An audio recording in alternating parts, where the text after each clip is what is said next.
ಎಲ್ರಿಗೂ ನಮಸ್ಕಾರ. ಬೆಳಕಿನ ಹಬ್ಬ ದೀಪಾವಳಿಯ ಈ ದಿನ SIT ತನಿಖೆಯ ಮೇಲೆ ಹೊಸ ಬೆಳಕನ್ನು ಹರಿಸುವಂಥ ಭರವಸೆಯನ್ನು ಕರ್ನಾಟಕದ ಮಾನ್ಯ ಮುಖ್ಯಮಂತ್ರಿಗಳಾದಂತಹ ಶ್ರೀಯುತ ಸಿದ್ದರಾಮಯ್ಯನವರು ನೀಡಿದ್ದಾರೆ.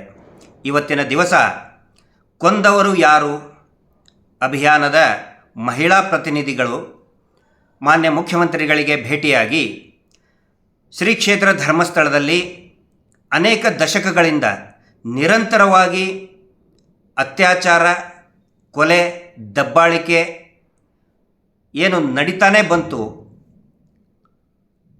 ಆ ಪ್ರಕರಣಗಳಲ್ಲಿ ಕೊಂದವರು ಯಾರು ಅವರನ್ನು ಹಿಡಿಯಲೇಬೇಕು.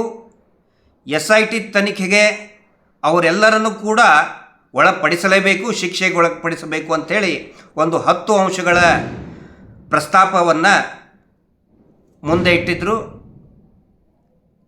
ನಿರಂತರವಾಗಿ ಕೊಲೆಗಳಾಗ್ತಾನೆ ಬಂದು, ಸಂಶಯಾಸ್ಪದ ಸಾವುಗಳು, ಧರ್ಮಸ್ಥಳದಲ್ಲಿ ಮಿಸ್ಸಿಂಗ್ ಕಂಪ್ಲೇಂಟ್ ಆಯಿತು, ಧರ್ಮಸ್ಥಳದಲ್ಲಿ ಹೋದವರು ನಾಪತ್ತೆ, ಅನೇಕ ಪ್ರಕರಣಗಳದು. ಆದರೆ ಇದುವರೆಗೂ ಕೂಡ ಕೊಂದವರು ಯಾರು ಅನ್ನೋದನ್ನು ಕಂಡು ಹಿಡಿಲೇ ಇಲ್ಲ. ಈಗ SIT ಮುಖಾಂತರ ಅದನ್ನು ಕಂಡು ಹಿಡಿದು ಶಿಕ್ಷೆಗೆ ಒಳಪಡಿಸಬೇಕು ಅಂಥೇಳಿ ಆಗ್ರಹವನ್ನು ಮಾಡಿದರು. ಆ ಒಂದು ಆಗ್ರಹಕ್ಕೆ ಸ್ವತಃ ಮಾನ್ಯ ಮುಖ್ಯಮಂತ್ರಿ ಸಿದ್ದರಾಮಯ್ಯನವರಿಂದೇ ಒಂದು ಭರವಸೆ ಸಿಕ್ಕಿದೆ. ಅದೇನು ಅಂತ ಹೇಳಿದರೆ, ಈ ಎಲ್ಲ ಪ್ರಕರಣಗಳನ್ನು ಕೂಡ ತನಿಖೆ ಮಾಡೋದಕ್ಕೆ ನಾನು SITಗೆ ತಿಳಿಸ್ತೇನೆ, ನೊಂದವರಿಗೆ ನ್ಯಾಯ ಕೊಡಿಸ್ತೇನೆ ಅನ್ನುವಂತಹ ಭರವಸೆ ಈ ರಾಜ್ಯದ ಮುಖ್ಯಮಂತ್ರಿಗಳೇ ಹೇಳಿದ್ದಾರೆ. ಎಲ್ಲರೂ ಕೇಳ್ತಾ ಇದ್ದಾರೆ, ಕೊಂದವರು ಯಾರು? ಅಷ್ಟು ಕೊಲೆಗಳಾಯಿತು, ಸೌಜನ್ಯ ಪ್ರಕರಣ ಆಯಿತು, ಕೊಂದವರು ಯಾರು? ಸೌಜನ್ಯ ಪ್ರಕರಣಕ್ಕಿಂತ ಮುಂಚೆನೂ ಕೂಡ ವೇದವಲ್ಲಿ ಪ್ರಕರಣ, ಕೊಂದವರು ಯಾರು? ಪದ್ಮಲತಾ ಪ್ರಕರಣ, ಕೊಂದವರು ಯಾರು? ಆನೇಮಾವತ ಪ್ರಕರಣ, ಕೊಂದವರು ಯಾರು? ಈಗ ಅನೇಕ ಶವಗಳನ್ನು ಹೂತು ಹಾಕಿದ್ದು, ಕೊಂದವರು ಯಾರು? ಲಾಡ್ಜ್ನಲ್ಲಿ ಸತ್ರು, ಕೊಂದವರು ಯಾರು? ಇಡೀ ರಾಜ್ಯ ಕೇಳ್ತಾ ಇದ್ದಾರೆ, ನೊಂದವರು ಕೇಳ್ತಾ ಇದ್ದಾರೆ, ದೇಶ ಕೇಳ್ತಾ ಇದೆ, ಜಗತ್ತು ಕೇಳ್ತಾ ಇದೆ, ಕೊಂದವರು ಯಾರು? ಕೊಂದವರು ಯಾರು?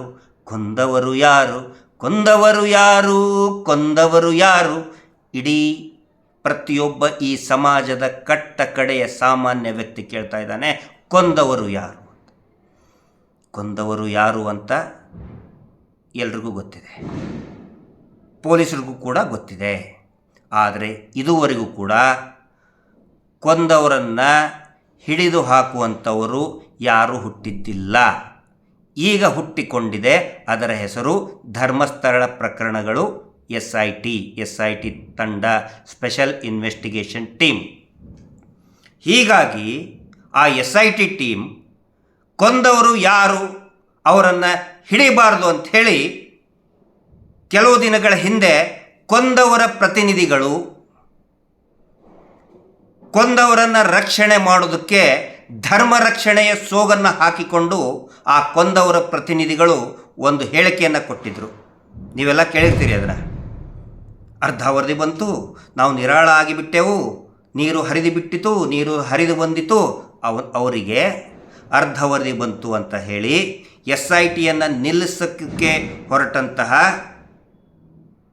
ಕೊಂದವರ ಪ್ರತಿನಿಧಿಗಳಿಗೆ, ಕೊಂದವರ ರಕ್ಷಕರಿಗೆ ಎಳ್ಳು ನೀರು ಬಿಟ್ಟಂಗಾಗಿದೆ.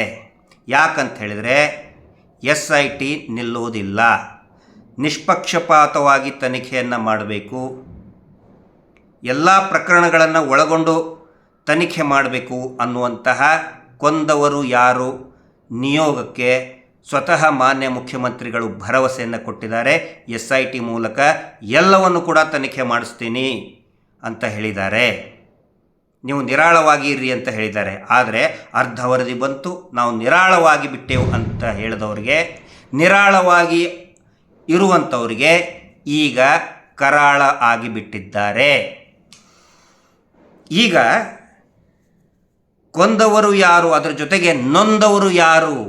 ಯಾರು ನೊಂದಿದ್ದು ಅದು ಕೂಡ ನೋಡಬೇಕಲ್ಲ.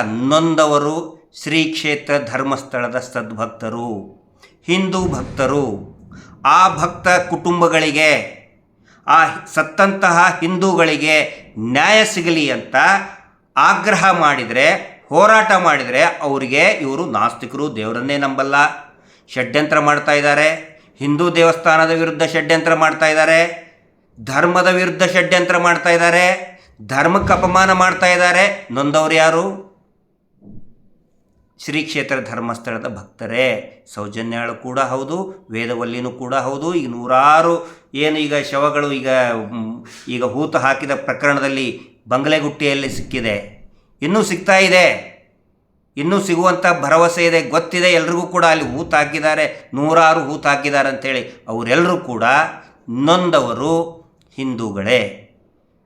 ಆದರೆ ಅದನ್ನು ನಿಲ್ಲಿಸಬೇಕು, ಆ ಹೋರಾಟ ನಿಲ್ಲಿಸಬೇಕು ಅಂಥೇಳಿ ಸುಳ್ಳು ಸುಳ್ಳು ಕೇಸ್ಗಳನ್ನು ಹಾಕೋದು, ಬುರುಡೆ ಗ್ಯಾಂಗ್ ಅಂತ ಅಪಪ್ರಚಾರ ಮಾಡೋದು, ಇದೆಲ್ಲ ನಡೀತಾ ಬಂತು. ಆದರೆ ಅದು ಯಾವುದೇ ಅಪಮಾನಕ್ಕೆ ಬೆದರಿಕೆಗೆ ಜಗ್ಗದೆ ಇವತ್ತು ಹೋರಾಟ ಮುಂದುವರಿತಾ ಇದೆ.